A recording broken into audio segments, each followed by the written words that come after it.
အခါစားကဘာကမှဂယုမဆိုင်နိုင်တော့ဘူးလို့ပြန်ဖြေပြီးတဲ့နောက်မှာတော့အစွမ်းထက်ဒီမုံတကောင်ဖြစ်တာခဲ့ရပြီးတော့အကုန်လုံးကိုတက်ပစ်ခဲ့ပါတော့အခါစားဟာနောက်ထပ်ကာကွယ်စရာလည်းမရှိမိသားစုလည်းမရှိတဲ့ကဘာမှာမနေခြင်းတော့တာချောင်းဒီထက်ပိုတန်မာလာဖို့အတွက်တာရှေးရှုပြီးရာစုနှစ်တွေကြာတဲ့အထိမရေမတွက်နိုင်တဲ့အလတ်ဟတ်တက်တပ်ဖြတ်ခြင်းတွေကိုလှုပ်ဆောင်နေခဲ့ပါတယ်။ဒါကြောင့်မအခါစားရဲ့ဘဝဟာလှောင်ပြောင်ခြင်းစရာစိတ်ပြက်စရာဇလန်းတပုတ်လို့ဆိုရမှာပါ။အခုချိန်တေသွားရှင်တောင်သူ့မိသားစုစီပြန်သွားနိုင်မှာမဟုတ်ဘူးဆိုပြီးတွေးမိနေခဲ့တယ်လို့အခါစားရဲ့ခေါင်းကလည်းတဖြည်းဖြည်းပြန်ပေါက်လို့လာခဲ့ပါပြီ။ဒီယိုကလည်းအခါစားကိုထပ်တိုက်ခိုက်ဖို့ပြင်လိုက်တဲ့အခါတန်ချီယိုကလည်းဒီပြန်ရလာခဲ့ပါရဲ့။အချိန်နဲ့မှပဲအခါစားရဲ့ခေါင်းကလည်းလုံးဝပြန်ကောင်းလို့နေပါဖြစ်နေခဲ့ပါပြီ။ဒီမြင်ကွင်းကိုမြင်လိုက်ရတဲ့တန်ချီယိုကလည်းဓာတ်ကိုဆွဲထုတ်ပြီးနောက်ထပ်တစ်ချိန်ခေါင်းဖြတ်ပေးဖို့ပြင်လိုက်ပေမဲ့လက်တွေကအာမရှိတော့ကြောင်ဓာတ်ဟာလွတ်ကျသွားခဲ့ရပါပဲ။ဒါပေမဲ့တန်ချီယိုကတော့အာမလျှော့ပဲလက်တီးနဲ့အခါစားရဲ့မျက်နှာကိုပိတ်ထိုးပစ်လိုက်တဲ့အခါဆရာဖြစ်သူခဲကြီးဆိုတဲ့မျက်နှာကိုအခါစားလေးမြင်အောင်သွားပါတော့။ကာကွယ်ပေးမယ်ဆိုတဲ့လက်တီးတွေနဲ့လူတွေကိုတတ်မိခဲ့တဲ့ဆရာရဲ့ဆိုရူတိုင်းပညာကိုတွေးစွန်းစေခဲ့တဲ့အဖေရဲ့စံသားတွေကိုလည်းမဖြည့်ဆည်းပေးနိုင်ခဲ့ဘူး။ဒီနောင်တတရားတွေကြောင့်ပဲအခါစားတက်ရမယ့်လူဟာဘသူလဲဆိုတာသိသွားပြီလို့ဆိုပါရဲ့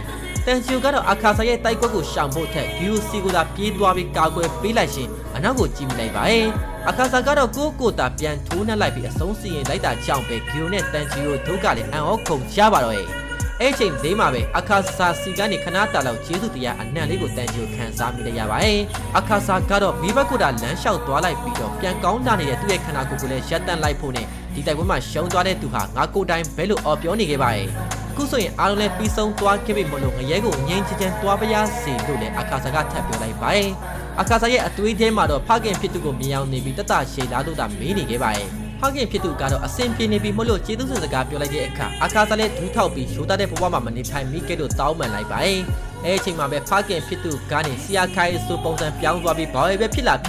တားဖြစ်သူကတားပဲတပည့်ဆိုတာတပည့်ပဲလို့ပြောလိုက်ပါရဲ့။ဒါပေမဲ့သူတို့ရှိနေတဲ့နေရာကိုတော့အခါစားကိုခေါ်သွားလို့မရဘူးကွာဆိုပြီးထပ်ပြောလိုက်တဲ့အခါအခါစားရဲ့အသွေးတွေကလည်းနောက်တစ်ချိန်ပုံစံကိုထပ်ပြောင်းသွားပါတော့။ဂျာဟာပိုပြီးတန်မာလာခြင်းခဲ့တဲ့မင်းရဲ့အဆုံးတလားဆိုပြီးမူဆန်ကအခါစားကိုမေးလိုက်ပါရဲ့။ဒါကြောင့်မင်းအခါစားလည်းစိတ်ရိုင်းတွေပြန်ဝင်လာခဲ့ပြီးရှုံးနေလဲဘာဖြစ်တယ်ငါပိုပြီးတန်မာလာနိုင်သေးတယ်ဆိုပြီးတွေးမိသွားပါတော့။အသွေးတွေများနေတဲ့အခါစားရဲ့မျက်နှာကိုတော့ခူကီကကင်ချားပေးလိုက်ပြီးတော့ယေရှုတင်ပါတယ်ရှင်လုံးပေးခဲ့တာတွေကလုံလောက်ပါပြီမလို့တော်လိုက်ပါတော့နော်လို့ပြောလိုက်ပါရဲ့။ဒီစကားကိုကြားလိုက်ရတဲ့အခါစားကတော့မျက်ရည်ကျလာပြီးတော့ခူကီကိုဖတ်ချားကမတိနိုင်ခဲ့တဲ့ဂတိတွေမကာကွယ်ပေးနိုင်ခဲ့တာတွေအတွက်တောင်းပန်လိုက်ပါတော့ရဲ့။ခူကီကတော့ကျမတို့စီပြန်ရောက်လာပြီးတော့အခါစားကိုကျေးဇူးတင်ပါတယ်လို့သာထပ်ပြောလိုက်ပါရဲ့။အဲအချိန်မှာပဲအဖေရဲ့ကြိုးစိုးပါတယ်ဆိုတဲ့စကားတန်ဆရာခိုင်ဆိုရဲ့ပြန်နေကြိုးစိုးပါတယ်ဆိုတဲ့ပုံရိပ်တွေကိုပြန်မြင်အောင်လာခဲ့ပါရဲ့။ခူယူကီကလည်းကြိုးစိုးပါတယ်တော့ယောက်ျားလို့ထပ်ပြောလိုက်တဲ့အခါမှာတော့အခါစားရဲ့ခန္ဓာကိုယ်ဟာလည်းလုံးဝပျောက်ကွယ်လို့သွားခဲ့ပါတော့ရဲ့။ဒါကြောင့်ပဲတန်ချူနဲ့ဂီယိုတို့လည်းနောက်ဆုံးတော့ပြီးသွားခဲ့ပြီလို့ပြောရင်ဒီလက်သွားခဲ့ပါတော့ရဲ့။ချီကန်တွေကလည်းအပါရန်တူအခါစားကိုတန်ချူနဲ့ဂီယိုတို့အနိုင်ယူလိုက်တဲ့အကြောင်း Infinity Castle မှာရှိနေတဲ့ Demonslayer တွေအားလုံးသိအောင်အော်ပြောနေကြပါရဲ့။